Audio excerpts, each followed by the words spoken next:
ಮಹಾಭಾರತದಲ್ಲಿರುವಂತಹ ಎಲ್ಲ ಜನರ ಜೀವನ ಅದು ನಿಮ್ಗೆಲ್ಲರಿಗೂ ಗೊತ್ತೇ ಇದೆ.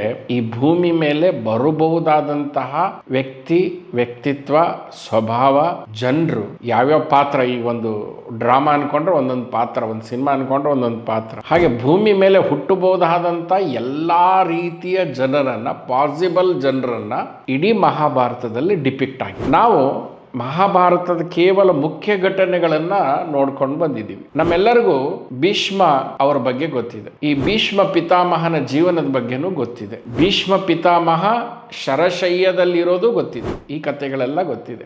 ಆದರೆ ಆ ಕೊನೆಯ ದಿವಸದಲ್ಲಿ, ಕೊನೆಯ ಕ್ಷಣದಲ್ಲಿ ಏನೆಲ್ಲ ನಡೀತು. ನಮಸ್ತೆ, ಗುರು ಶರಣ.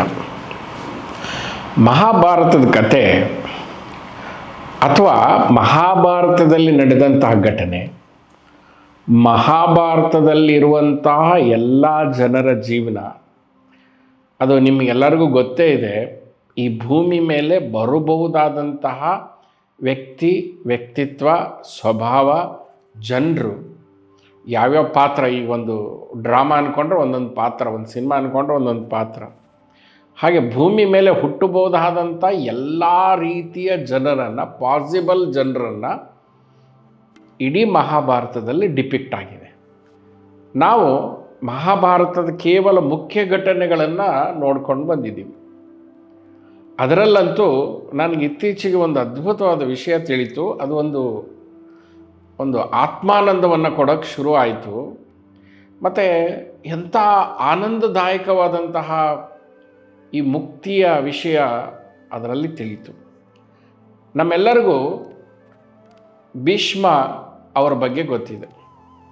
ಈ ಭೀಷ್ಮ ಪಿತಾಮಹನ ಜೀವನದ ಬಗ್ಗೆನೂ ಗೊತ್ತಿದೆ.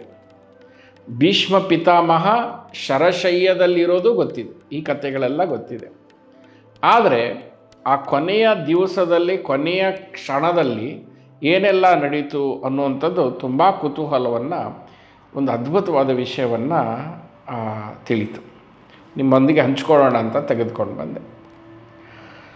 ಶ್ರೀಕೃಷ್ಣ ಪರಮಾತ್ಮ ಧ್ಯಾನ ಮಗ್ನನಾಗಿರ್ತಾನೆ. ಅಲ್ಲಿ ಯುಧಿಷ್ಠಿರರು ಬರ್ತಾರೆ.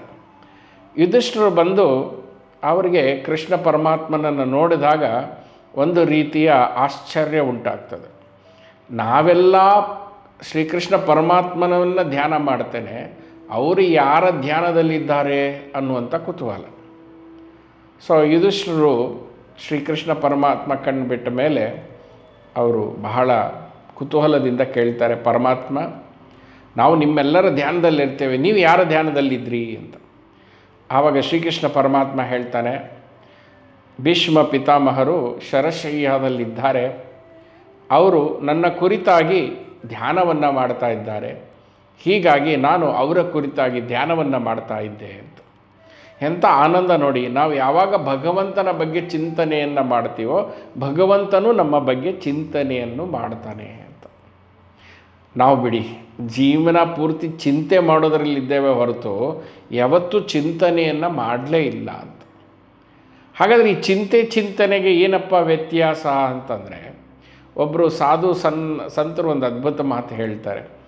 ಅವ್ರು ಹೇಳ್ತಾರೆ, ಈ ಬಟ್ಟೆ ಒಗೆದ ಮೇಲೆ ಒಂದು ಪಂಚೆ ಒಗೆದು ಒಣಗ ಹಾಕಿದ ಮೇಲೆ ತೆಗೆದು ಬಂದರೆ ಅದರಲ್ಲೂ ಒಂದು ಮಡಿಕೆಗಳಿರುತ್ತೆ, ಅಲ್ಲೂ ಕೂಡ ಅಲ್ಲಲ್ಲಿ ಮಡಿಚಿ ಇರುತ್ತದೆ. ಇದನ್ನು ಚಿಂತೆ ಅಂತಾರೆ. ಆದಮೇಲೆ ಐರನ್ ಮಾಡಿದಾಗಲೂ ಆ ಪಂಚೆನ ನೀಟಾಗಿ ಮಡಿಕೆ ಮಾಡ್ತೇವೆ. ಮುಂಚೆ ಇದ್ದ ಅಸ್ತವ್ಯಸ್ತವಾದ ಮಡಿಕೆಗಳು ಈಗ ವ್ಯವಸ್ಥಿತವಾದ ಮಡಿಕೆಗಳಾಗತ್ತೆ. ಇದನ್ನು ಚಿಂತನೆ ಅಂತ ಹೇಳ್ತಾರೆ.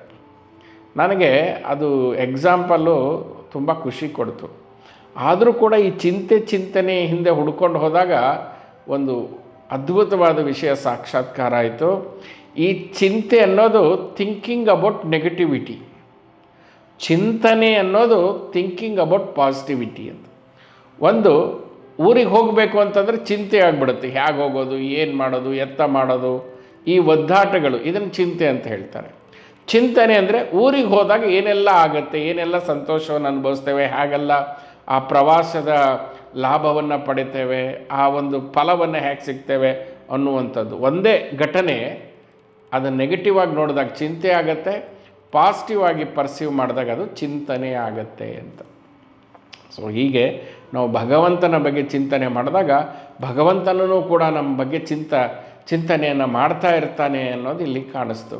ಆಗ ಯುಧಿಷ್ಠಿರರು ತುಂಬ ದುಃಖದಲ್ಲಿ ಬಂದಿರ್ತಾರೆ. ಈ ಯುದ್ಧದಿಂದ ಬಹಳಷ್ಟು ಆಪ್ತರನ್ನು ಕಳೆದುಕೊಂಡ್ವಿ, ಭೀಷ್ಮ ಪಿತಾಮಹರು ಕೂಡ ಕೊನೆಯ ಗಳಿಗೆಯಲ್ಲಿದ್ದಾರೆ, ಇದು ನನ್ನಿಂದ ಎಂಥ ದೊಡ್ಡ ತಪ್ಪಾಯಿತು ಅನ್ನುವಂಥದ್ದು ವಿಚಾರವನ್ನು ಯುಧಿಷ್ಠಿರರು ಕೃಷ್ಣನಿಗೆ ಹೇಳಿದಾಗ ಕೃಷ್ಣ ಹೇಳ್ತಾನೆ, ಇಲ್ಲಪ್ಪ, ಇದು ಬದುಕಿನ ಲೀಲೆ, ಇದು ಜಗತ್ತಿನ ಲೀಲೆ, ಇದು ಜೀವನದ ಲೀಲೆ, ಇದು ಲೀಲೆ. ಹಾಗೆ ನಿನಗೆ ಸಮಾಧಾನ ಆಗಿಲ್ಲ ಅಂತಂದರೆ ಒಂದು ಕೆಲಸ ಮಾಡೋಣ, ಬಾ ಭೀಷ್ಮ ಪಿತಾಮಹರನ್ನೇ ಕೇಳೋಣ, ಆಗಿದ್ದು ಯಾಕೆ, ಏನಕ್ಕೆ ಆಯಿತು, ಇದರಲ್ಲಿ ಏನು ದುರಂತ ಆಯಿತು, ಯಾಕೆ ನಮ್ಮಿಂದ ಭಾಳ ಜನ ತೀರಿ ಹೋದರು, ನಿನ್ನ ಪ್ರಶ್ನೆಗೆ ಸಮಾಧಾನ ನೀನೇ ಕಂಡುಕೋ ಅಂತ ಹೇಳ್ತಾರೆ.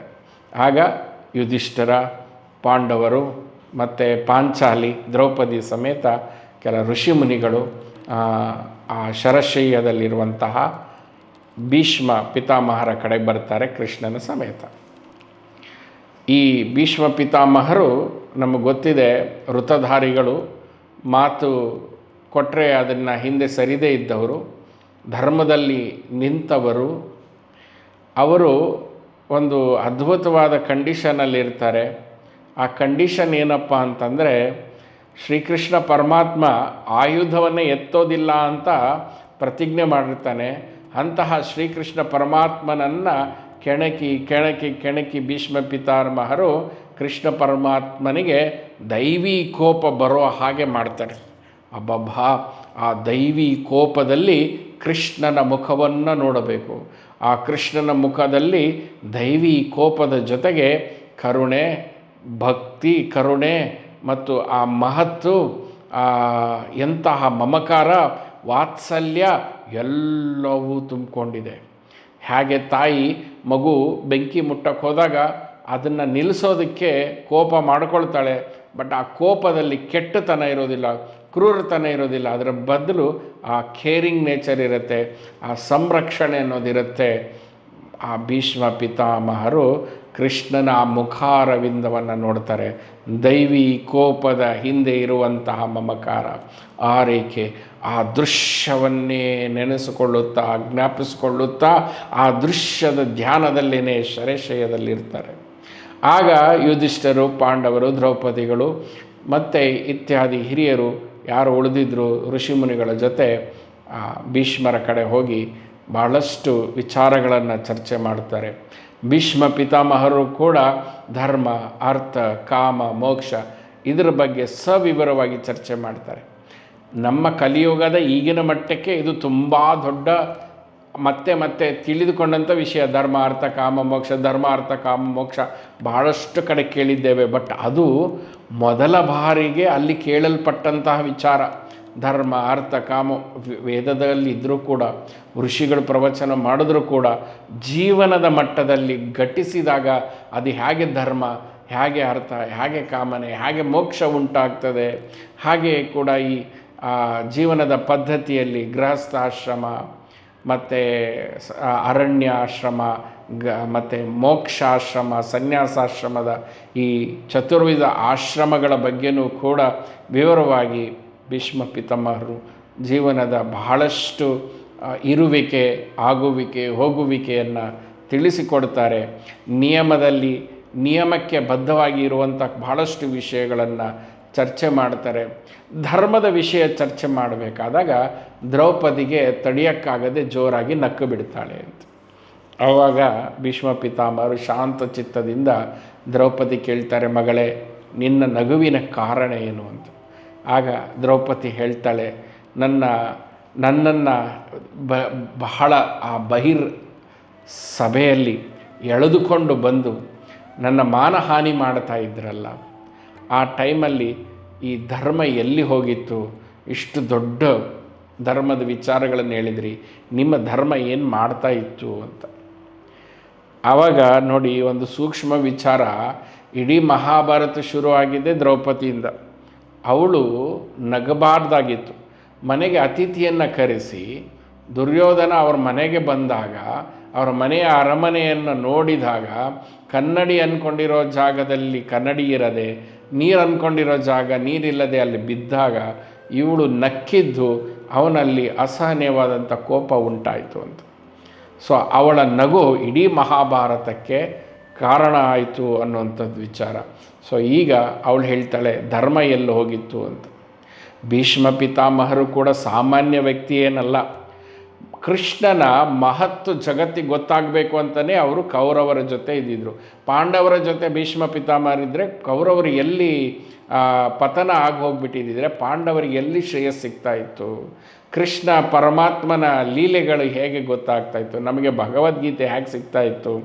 ಭೀಷ್ಮ ಪಿತಾಮಹರು ಹೇಳ್ತಾರೆ, ಅಪ್ಪ ಅಮ್ಮ ತಾಯಿ, ಅವತ್ತು ನಾನು ಧರ್ಮದಲ್ಲೇ ಇದ್ದೆ, ನಾನು ರಾಜನ ಅನ್ನವನ್ನು ತಿಂದಿದ್ದೆ.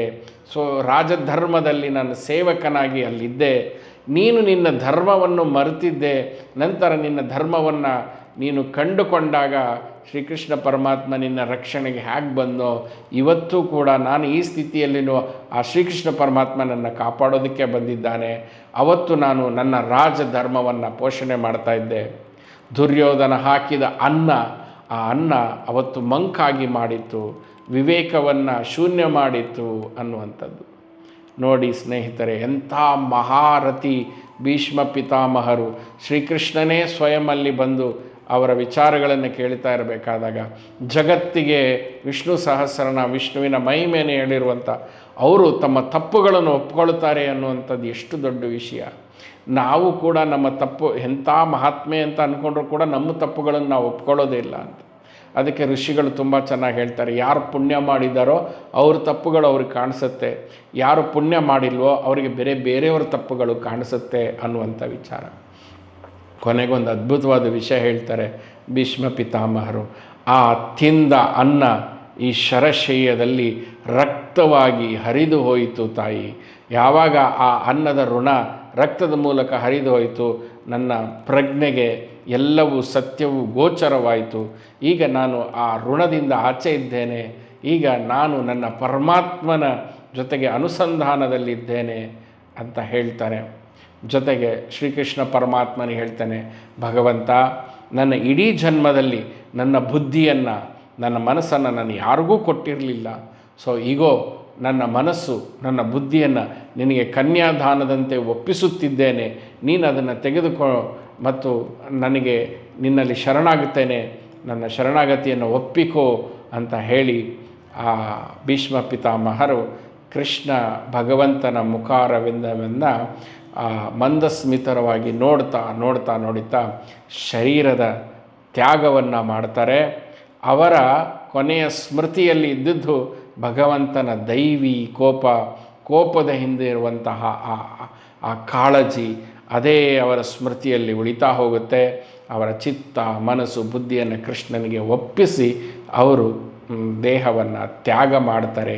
ಮರಣವನ್ನು ಇಚ್ಛೆಯ ಮೂಲಕ ಒಪ್ಪಿಕೊಂಡು ಈ ಶರೀರವನ್ನು ತ್ಯಾಗ ಮಾಡ್ತಾರೆ.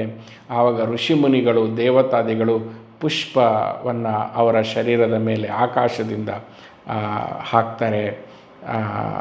ಹೀಗೆ ಆ ಭೀಷ್ಮ ಪಿತಾಮಹ ಒಂದು ಲೆಜೆಂಡರಿ ಕ್ಯಾರೆಕ್ಟರ್. ಅಷ್ಟು ಅದ್ಭುತವಾದ ವ್ಯಕ್ತಿತ್ವ ಇದ್ದರೂ ಕೂಡ ಭಗವಂತನಿಗೆ ಶರಣಾಗತಿಯನ್ನು ಹೊಂದು ಅಂತ್ಯಕಾಲದಲ್ಲಿ ಭಗವಂತನ ಅನುಸಂಧಾನದಲ್ಲಿ ಶರೀರವನ್ನು ಬಿಟ್ಟು ಭಗವಂತನ ಸುಂದರ ದೈವಿಕತೆಯನ್ನೇ ತಮ್ಮ ಧ್ಯಾನವಾಗಿಸಿಕೊಂಡು ಧರ್ಮದಲ್ಲಿ ಬದುಕಿ ತಪ್ಪನ್ನು ಒಪ್ಪಿ ಪ್ರಾಯಶ್ಚಿತ್ತ ಪಶ್ಚಾತ್ತಾಪವನ್ನು ಮಾಡಿ ಪಾಪವನ್ನು ಇಲ್ಲೇ ಕಳೆದುಕೊಂಡು ಪುಣ್ಯವನ್ನು ತೆಗೆದುಕೊಂಡು ಪುಣ್ಯಲೋಕಕ್ಕೆ ಅವರು ಹೋಗ್ತಾರೆ. ಇಂಥ ಅದ್ಭುತವಾದಂತಹ ಮಹಾಭಾರತದ ಭೀಷ್ಮ ಪಿತಾಮಹರ ಈ ಅದ್ಭುತವಾದ ಘಟನೆ ನಮ್ಮ ಜೀವನದಲ್ಲಿ ಒಂದು ಪ್ರೇರಣೆಯಾಗಲಿ. ನಾವು ಕೂಡ ನಮ್ಮ ಮನಸ್ಸು, ಬುದ್ಧಿ, ಚಿತ್ತವನ್ನು ಅಹಂಕಾರ ಸಮೇತ ಎಲ್ಲವನ್ನೂ ಶ್ರೀಕೃಷ್ಣನ ಅರ್ಪಣೆ ಮಾಡಿ ಅವನ ಅನುಸಂಧಾನದಲ್ಲಿ ನಾವು ಏನು ಕರ್ಮವನ್ನು ಮಾಡಬೇಕು, ನಮ್ಮ ರೋಲ್ ಪ್ಲೇ ಏನು ಮಾಡಬೇಕು, ನಮ್ಮ ಕರ್ತವ್ಯವನ್ನು ಏನು ಮಾಡಬೇಕು, ನಮ್ಮ ಧರ್ಮವನ್ನು ಏನು ಮಾಡಬೇಕು ಅದನ್ನು ಮಾಡಿಕೊಂಡು ನಾವು ಇಹದಲ್ಲೂ ಮತ್ತು ಪರದಲ್ಲೂ, ಇಹದಲ್ಲಿ ಕರ್ತವ್ಯವನ್ನು ಮಾಡಿ ಪರದಲ್ಲಿ ಮುಕ್ತರಾಗೋಣ. ಆ ಕೃಷ್ಣ ಪರಮಾತ್ಮ ನಮ್ಮೆಲ್ಲರ ಬುದ್ಧಿಯನ್ನು ಬೆಳಗಲಿ, ಅವನು ನಮ್ಮ ಬುದ್ಧಿಯನ್ನು ಕಾಪಾಡಲಿ. ನಿಮ್ಮೆಲ್ಲರಿಗೂ ಒಳ್ಳೆಯದಾಗಲಿ. ಶ್ರೀಕೃಷ್ಣಾರ್ಪಣಮಸ್ತು.